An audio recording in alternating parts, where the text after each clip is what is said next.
Baik, terima kasih atas kesempatan yang diberikan. Perkenalkan, nama saya Elizabeth Sofia Musa, NIM 200311080003, Program Studi Agroteknologi, Universitas Samratulangi Manado. Saat ini saya akan mempresentasikan materi tentang pertumbuhan dan perkembangan tanaman. Di Indonesia terdapat jenis-jenis tumbuhan yang beraneka ragam. Keadaan seperti iklim dan tanah sangat mendukung kelangsungan hidup beraneka tumbuhan tersebut. Oleh sebab itu, kita wajib mensyukuri anugerah Tuhan ini. Pertumbuhan bersifat tidak dapat kembali, sedangkan perkembangan merupakan proses mencapai kematangan fungsi suatu organisme. Walaupun berbeda dari segi pengertian, namun kedua proses ini berjalan secara simultan atau pada waktu yang bersamaan dan saling terkait. A. Faktor internal. Gen merupakan substansi pembawa sifat yang diturunkan dari induk ke generasi selanjutnya. Gen mempengaruhi sifat makhluk hidup, di mana pada tanaman mempengaruhi bentuk tubuh, warna bunga, dan rasa buah. Gen juga menentukan kemampuan metabolisme, sehingga sangat mempengaruhi pertumbuhan dan perkembangan tanaman tersebut. Tanaman yang memiliki gen tumbuh yang baik akan tumbuh dan berkembang cepat sesuai dengan periodenya. 2. Hormon. Hormon merupakan zat yang berperan dalam mengendalikan berbagai fungsi di dalam tubuh. Meskipun jumlahnya sedikit, hormon memberikan pengaruh nyata dalam pengaturan berbagai proses dalam tubuh. Hormon yang mempengaruhi pertumbuhan dan perkembangan pada tanaman ada beragam jenisnya. 1. Auksin, berperan untuk memacu proses pemanjangan, pembelahan, dan diferensiasi sel.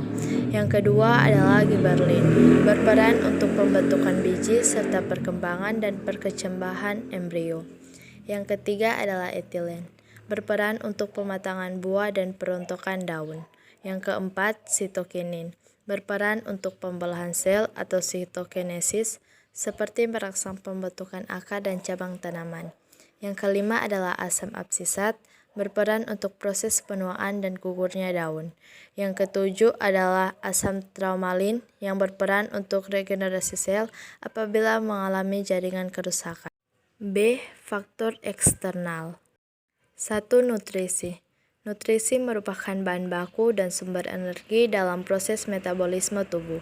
Kualitas dan kuantitas nutrisi akan mempengaruhi pertumbuhan dan perkembangan tanaman.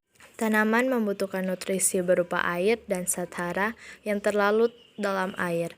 Melalui proses fotosintesis, air dan karbon dioksida diubah menjadi zat makanan. Zat hara tidak berperan langsung dalam proses fotosintesis, namun sangat diperlukan agar tanaman dapat tumbuh dan berkembang dengan baik. 2. Cahaya matahari. Cahaya berpengaruh terhadap pertumbuhan dan perkembangan makhluk hidup. Tanaman sangat membutuhkan cahaya matahari untuk fotosintesis.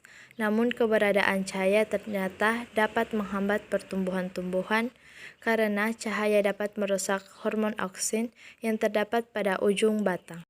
3. Air dan kelembapan. Air dan kelembapan merupakan faktor penting untuk pertumbuhan dan perkembangan. Air sangat dibutuhkan oleh makhluk hidup. Tanpa air, makhluk hidup tidak akan dapat bertahan hidup.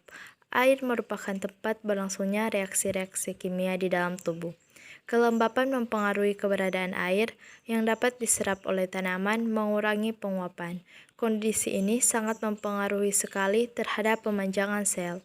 Kelembapan juga penting untuk mempertahankan stabilitas bentuk sel.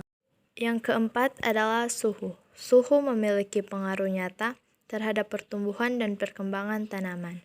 Contohnya pada padi yang ditanam pada awal musim kemarau, di mana suhu rata-rata tinggi akan lebih cepat dipanen daripada padi yang ditanam pada musim penghujan, di mana suhu rata-rata lebih rendah. Hal ini disebabkan karena semua proses dalam pertumbuhan dan perkembangan seperti penyerapan air, fotosintesis, penguapan, dan penapasan pada tanaman dipengaruhi oleh suhu. 5. Tanah. Tanah berpengaruh terhadap pertumbuhan dan perkembangan tanaman. Tanaman akan tumbuh dan berkembang dengan optimal bila kondisi tanah tempat hidupnya sesuai dengan kebutuhan nutrisi dan unsur hara. Kondisi tanah ditentukan oleh faktor lingkungan lain, misalnya suhu, kandungan mineral, air, dan derajat keasaman atau pH.